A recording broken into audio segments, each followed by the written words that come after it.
간만에 정말 자신있게 추천드릴 수 있는 영화, 미스테리 스릴러 매니아라면 누가 범인일지 맞추는 거 한번 도전해보시죠. 나이브즈 아웃 리뷰입니다.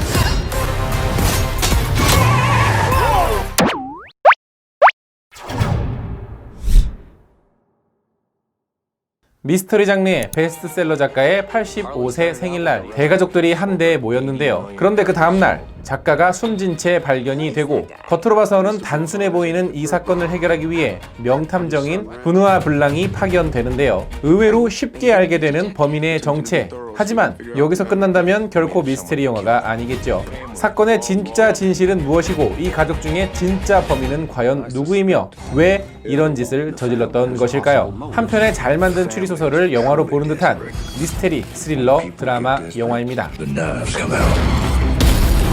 This is a twisted web. I think you have something you want to tell me. 안녕하세요. 같이 가본 남자 억준입니다. 오늘 여러분들께 리뷰해드릴 영화는 바로 나이브스 아웃인데요. 이 영화는 시사회를 보고 나와서 너무 마음에 들어서 이제 관계자분께 혹시 그 티켓 좀 나눠주실 수 있냐 해서 여러분들께 시사회 티켓을 나눠드렸던 영화인데, 이 영화는 일단은 정말 제 팬심이 자극을 할 수밖에 없는 영화였습니다. 왜 그러냐면 추리소설을 되게 좋아하는데 그런 저에게는 정말 담비 같은 영화였었고요. 또 추리소설을 내가 좋아했던 그 나의 역사와 이런 것들이 스스로가 뿌듯해지는 그런 영화이기도 했습니다. 그리고 지금까지 제가 봤던 영화들 중에서 가장 추리소설을 영화적으로 잘 만든 작품임에는 틀림이 없습니다. 저는 오리엔트 특급 살인사건, 저는 원작 소설 되게 좋아하고 하지만 영화는 정말 그냥 그저 그랬거든요. 추리소설을 좋아하시는 분들이라면 아실만한 여러가지 그 추리소설의 어떤 오마주, 이스터에그, 여러가지 그 추리소설들만의 여러가지 특징들이 정말 잘 녹아있는데, 일단 무대가 한 저택에서 벌어지는 살인사건이라는 점이 그랬고요. 두 번째로는 다양한 용의자들, 또 거기다가 그들을 조사하는 아주 유명한 명탐정이 나온다. 이 설정 모든 것들이 추리소설을 봤던 사람들에게는 어느 요소 하나가 사실은 되게 반갑게 느껴지는 부분이긴 했습니다. 이 영화가 원작이 따로 있는 것은 아니지만 마치 그런 원작을 이미 우리들은 봤던 것처럼 느끼게 하는 영화였죠. 그리고 또 하나는 이 영화는 정말 제가 2번 관람을 했는데 모든 그 장면 하나하나, 대사 하나하나, 소품 하나하나가 완벽하게 어떻게 등장을 해야 되고 어떻게 소개가 돼야 되고 이게 어떻게 다음 이야기로 넘어가야 되고 하는 것들을 정말 너무나도 디테일하고 완벽하게 잘 짜 맞춰놨어요. 그러니까 그 어느 하나도 삐걱거리거나 이상하거나 하지 않고 스무스하게, 그리고 아주 명쾌하게 잘 진행되는 영화라는 겁니다. 물론 이 영화도 제법 길어요. 거기다가 다양한 등장인물이 등장을 하기 때문에 자칫 특히 초반부에는 조금 루즈하게 느껴지는 부분들도 분명히 있을 겁니다. 그러나 영화를 다 보고 나오면 이 영화 잘 봤다 라는 생각이 들 만큼 군더더기 하나 없이 이야기를 잘 이끌어 나가고 있었죠. 특히 디테일한 연출들, 봉태일도 기립박수를 칠 만큼의 상당히 디테일한 연출들이 무척 뛰어난데요. 대사, 장면, 그리고 어떤 컷, 어떤 클로즈업, 어떤 풀샷의 어떤 정보들, 이런 것들이 사실은 다 알고 보면 영화 후반에 복선이고 어떻게 수습이 되는지를 잘 보여주고 있죠. 물론 그렇게 제가 이렇게 얘기를 했다고 해서 하나하나 한 컷 집중해서 보실 필요는 없습니다. 왜냐면 하나하나 기억하지 않더라도 언젠가는 마지막에 가서 그 장면들, 대사들이 기억이 나게끔 한 번 더 설명을 해주기 때문에요. 그렇습니다. 근데 이 설명 장면이 무슨 마녀에 나오는 것처럼 막 10분 동안 그냥 주인공 혼자서 주구장창 떠드는 그런 지루하고 재미없고 그런 참 별 볼 일 없는 그런 그 설명이 아니라 되게 효과적으로 잘 설명을 하고 있어요. 그렇기 때문에 이 영화는 마지막에 어떤 이 복잡한 퍼즐들, 왜 그랬을까 하는 그런 궁금증들이 딱 맞춰지고 답이 나오는 순간에는 정말 기가 막힌 쾌감을 느낄 수 있는 그런 영화였죠. 이게? 이거 너무 억진데?가 아니라 이것조차 이런 거였구나. 아까 거기서 했던 게 이거였어. 하는 쾌감을 느끼게 해준다는 거죠. 근데 이 영화가 조금 재밌는 사실은 이렇게 추리소설, 추리영화, 미스테리 영화의 전형적인 그 문법을 따라가고 있지만 범인을 초반에 알려주고 시작합니다. 이거 스포 아니에요. 물론 누구라고 말씀드리진 않을게요. 초반에 범인의 정체를 알려줘요. 그래서 뭐지? 영화가 왜 갑자기 미스테리 영화인 척 하다가 사실은 중간에 이상한 또 잡설하고 이런 영화, 쓸데기 없는 이야기하는 그런 예술 영화인가 해서 조금 걱정이 되긴 했는데 아니었습니다. 그러니까 추리소설 미스테리 장르가 가지고 있는 기본 공식을 초반부에 잘 가요. 어떤 그 살인사건의 용의자가 될 수 있는 그런 동기들을 용의자 몇 명에게 딱 부여하고 적당히 관객들을 속이면서 이렇게 딱 적당히 갑니다. 그러다가 한번 비틀죠. 그러면서 갑자기 범인을 알고 나서부터는 관객들에게 긴장감이 생기기 시작을 합니다. 안 들켰으면 좋겠다. 어떻게 하면 안 들킬까 하는 스릴이 잘 생기게 돼요. 그러면서도 또 중간중간 반전에 여러 가지 어떤 그런 그 효과들이 따지고 보면은 이 공식을 정말 잘 이용을 하고 있고 잘 비틀고 있고 잘 활용하고 있는 그런 영화였다라는 거죠. 그렇기 때문에 이 영화는 제법 길지만 지루하지 않게 느껴지는 이유는 바로 이런 흡입력 때문이었습니다. 어떤 여러 가지 반전들을 통해서 다음 장면들이 뭐가 나올까 궁금해지고요. 또 그 사이사이에 새로운 사실들이 등장을 하고 또 새로운 사건이 계속해서 이렇게 생겨나면서 끝까지 몰입해서 볼 수밖에 없게 만드는 겁니다. 바로 이게 이야기의 힘이고 시나리오의 힘인데 중요한 거는 연출력 역시도 이런 이야기의 힘을 놓치지 않고 있다는 거예요. 딱 필요한 정보와 필요한 연출, 딱 적당히 필요한 정도에서의 맥거핀을 활용을 해서 관객들의 시선이 어디를 향하고 어떻게 전달을 하고 어떻게 받아들이는지를 정확하게 계산하고 정확하게 알고 있다는 거죠. 대충 그냥 해서 뭔가 있어 보이게 하는 그런 영화는 최소한 아니었다라는 겁니다. 그렇기 때문에 이 영화 음료를 너무 마셔서 한 장면이라도 놓치게 되면 굉장히 많은 부분들을 놓칠 수 있어요. 그러니까는 미리 화장실에서 싹 다 비우고 특히 커피 같은 거는 또 이뇨작용을 도우니까 그런 것들 약간 이렇게 해서 적당히 보시면 될 것 같습니다. 이 영화의 주인공들 뭐 쟁쟁하죠. 대단한 배우들이 정말 많이 나오는데 그 중에서 가장 비중이 높은 건 역시나 탐정 역할을 했던 다니엘 크레이그입니다. 아무래도 사건을 수사하는 주인공이다 보니까. 근데 원래 추리소설에는 항상 유명한 탐정이 등장을 하죠. 제가 좋아하는 아가사 크리스티의 그 작품 중에는 여러 탐정이 있지만 에르큘 포아로라는 그 탐정이 등장을 하는데 그 캐릭터가 프랑스계 벨기인으로 알고 있어요. 그래서 여기서도 뭔가 프랑스 사람 같은데 사실은 남부 억양을 쓰는 약간 좀 그런 되게 능청스럽고 뭔가 약간 조금 이상한 마치 에르클 포아로가 회색 뇌세포를 움직여서 하는 어떤 그런 괴짜 같은 모습들도 적당히 들어가 있어서 저는 개인적으로 이 영화가 좀 잘 되고 평가도 좋으면 이 블랑이라고 하는 탐정이 나오는 또 다른 속편의 영화들을 보는 것도 저는 괜찮을 것 같더라고요. 또 하나 이 영화에서 욕쟁이 캡틴 아메리카.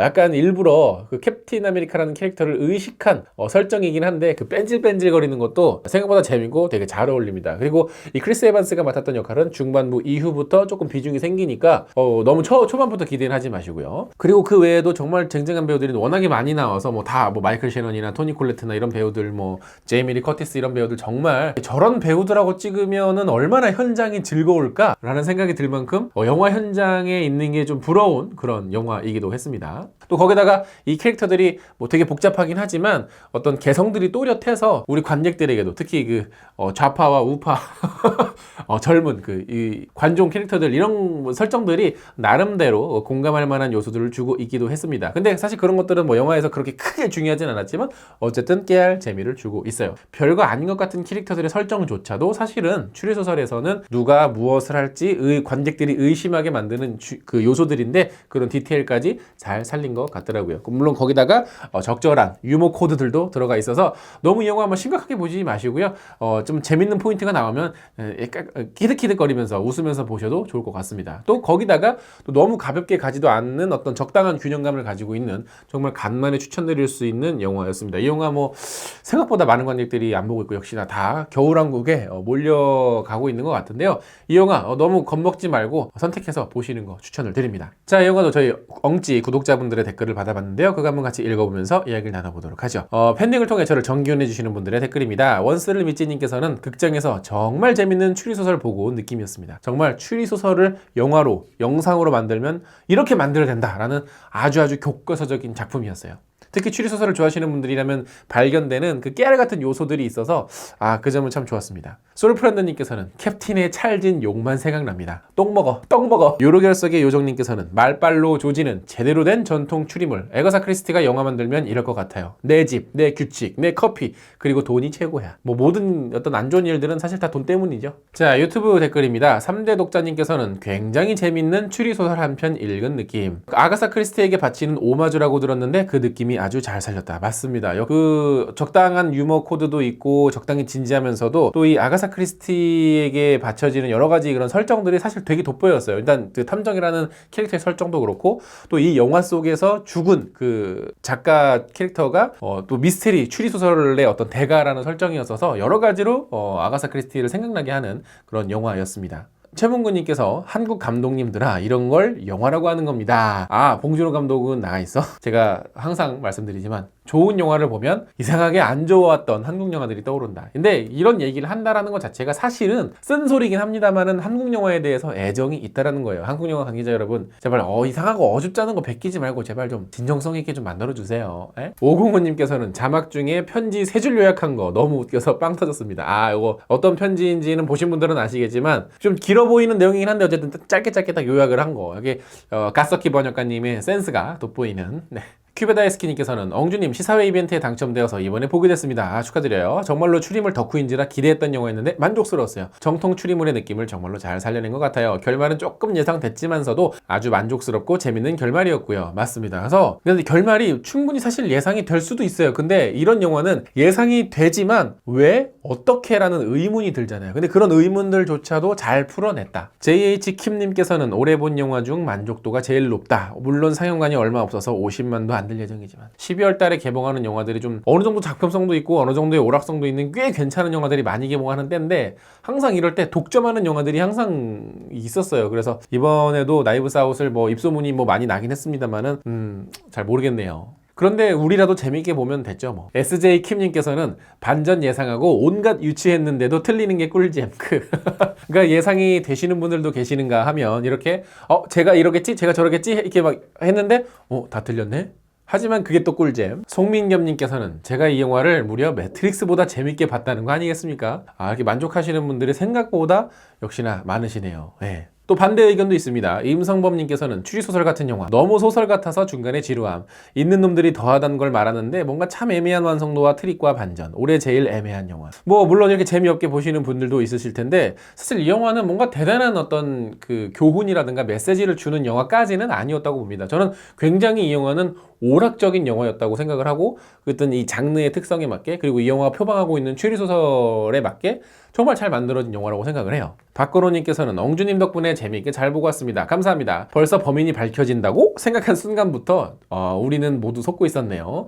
결말에서 생각해보니 쓸데없는 장면, 허투루 쓴 장면이 하나도 없는 것 같아요. 저는 2번 봤다고 리뷰에서 말씀드렸잖아요. 2번 보니까 이 촘촘함의 어떤 이 결이 더 대단하더라고요. 역시. 그리고 그 외에도 라스트 제다이의 어떤 배신감을 느끼신 분들의 역시 거친 댓글들도 볼 수 있었습니다. 그러나 저는 라스트 제다이 때 리뷰에 어떻게 말했는지 잘 기억은 나지 않지만 저는 라스트 제다이도 나쁘지 않게 봐가지고 어쩌라고요. 근데 저는 원래 스타워즈 시리즈를 그렇게 애정이 있어 하지 않습니다. 자, 어찌됐거나 생각보다 많은 분들이 제 댓글을 통해서도 만족감을 느끼셨어요. 그리고 시사회를 통해서 보신 분들이 또 재미를 느끼셨다고 하니까 정말 그 점으로는 영화를 추천한 사람으로서 정말 다행이라고 생각을 합니다. 앞으로도 물론 이런 기회가 있거나 이런 좋은 영화들이 있어서 정말 순수하게 추천드릴 수 있는 영화들이 있으면 얼마든지 가지고 와 보도록 하겠습니다. 제가 능력이 닿는 한에서요. 자, 어찌됐거나 영상 재밌게 보셨다면 좋아요 누르는 거 잊지 마시고 구독 버튼 아직 안 누르셨으면 구독 버튼도 꼭꼭 눌러주세요. 그럼 전 다음에 더 재밌는 영화 리뷰로 찾아뵙겠습니다. 다음에 만나요. 안녕.